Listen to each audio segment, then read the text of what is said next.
Sous la signature Bernard Magret, de manière claire et nette, en dessous de chaque étiquette, chaque signature couvre un vin nouveau provenant d'un terroir différent. Et on sait que c'est le terroir qui fait la spécificité, l'élégance d'un vin. Et si vous avez 10 terroirs différents, vous avez 10 typicités de vins différentes, vous avez 10 émotions différentes. Donc le nom devient un repère dans la mesure où le nom en question signe des grands crus classés. Donc ça devient une sécurité. Quand un amateur de vin va dans un magasin, que ce soit en France ou dans le monde, il dit c'est un vin de Magret, on ne peut pas se tromper. Les gens disent c'est le vin où il y a les clés. Et dans le monde entier, il y a des clés. Par conséquent, c'est un symbole qui est connu par tout le monde. Aujourd'hui, j'ai 40 vignobles et châteaux, 22 à Bordeaux, mais j'en ai également 5 en Roussillon et Languedoc, 2 en Provence et j'en ai 2 en Espagne, 1 au Portugal, 1 en Argentine, 1 en Uruguay, 1 au Chili, 1 en Napa Valley, en Californie, 1 au Japon et on vient de faire l'acquisition, le dernier, à Meknès au Maroc où on fait des vins absolument extraordinaires d'une très grande finesse. Notre première décision, quand on fait l'acquisition d'un vignoble, c'est bien entendu d'aller chercher le terroir le plus fameux possible. Et tant qu'on ne l'a pas trouvé dans la région que l'on a choisie, on ne fait pas d'acquisition. Voilà. Le terroir, c'est le génie d'un vin, et le charme d'un vin, c'est la passion du vigneron.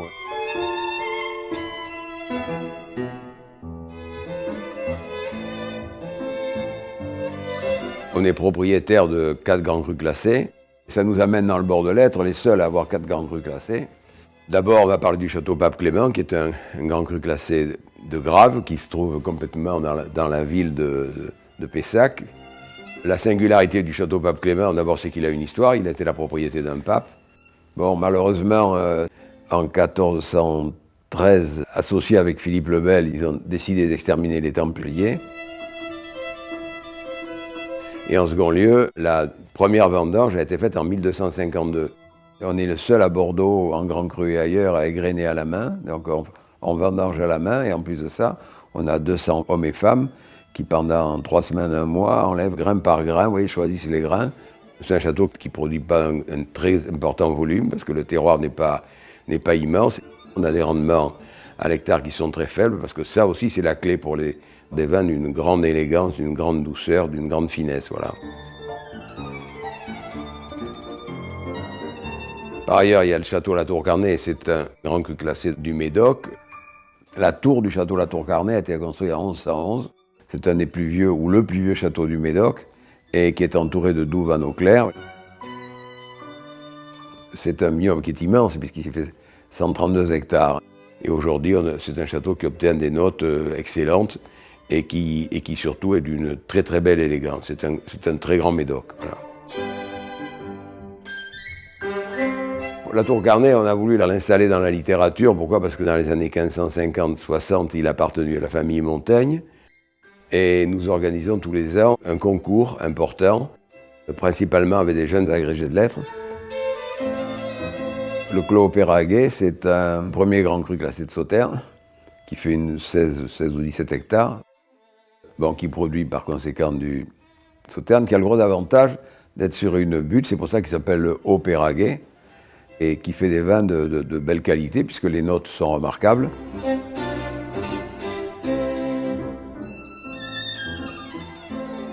À côté de cela, il y a le château Fontbroge, qui est à Saint-Émilion, il est grand cru classé également.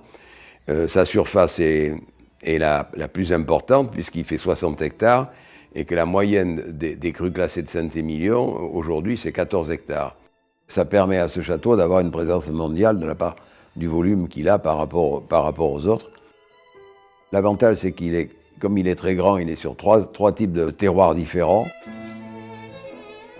Il a un passé assez particulier, c'est qu'il y a 3-4 ans, on recherchait à planter de la vigne sur un piton, et quand on a replanté, on nous a informé que c'était l'endroit, Saint-Émilion, où il y avait le plus grand nombre de vestiges, et que par conséquent, il fallait arrêter de planter. C'est un peu la particularité de ce château qui a été construit en 1439 et qui a un cadran qui est de très grande complexité dans le jardin.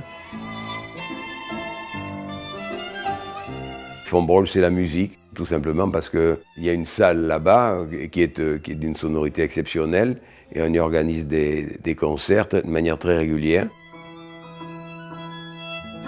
Je suis intéressé par le violon depuis très longtemps, le violon classique, et dans le souhait d'aider les autres, j'ai connu Mathieu Harama, qui est un homme qui a non seulement des capacités, si vous voulez, mais qui est un homme de passion.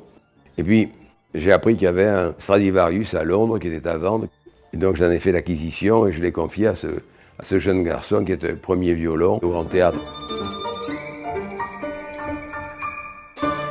Il y a une corrélation totale entre le vin et l'art.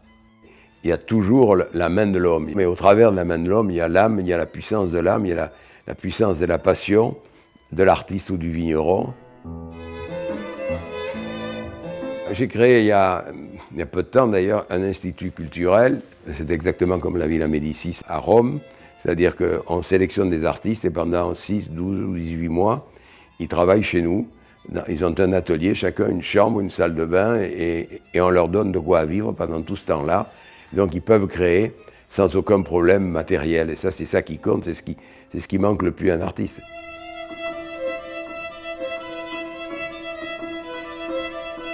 Et puis je suis passionné par le temps. Et j'ai eu l'opportunité de trouver, dans le sud de l'Espagne et au Portugal, des oliviers qui avaient entre 1115 et 1800 et quelques années. Je me suis dit, mais pourquoi pas les transporter dans différents parcs de nos 3 principaux châteaux. On a donné à chaque arbre un nom qui correspond à la période à laquelle on l'a planté. Et quand on additionne les âges de ces arbres-là, on arrive à peu près 14 000 ans de témoins vivants d'un passé extraordinaire.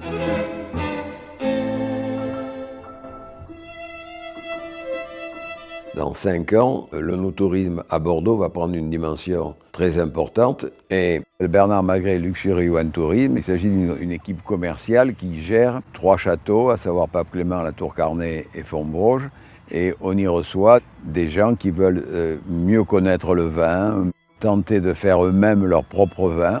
Il y a des cours de dégustation, il y a des visites bien entendu guidées. Et ils peuvent surtout se passionner pour le mythe de chaque château, l'histoire de chaque château, parce que ça compte énormément dans le no-tourisme. Et sur le plan qualitatif, on est obligé d'être les meilleurs, et aussi bien à table d'ailleurs ici. On a un chef, on a un majordome, enfin on est équipé comme il faut. Hein.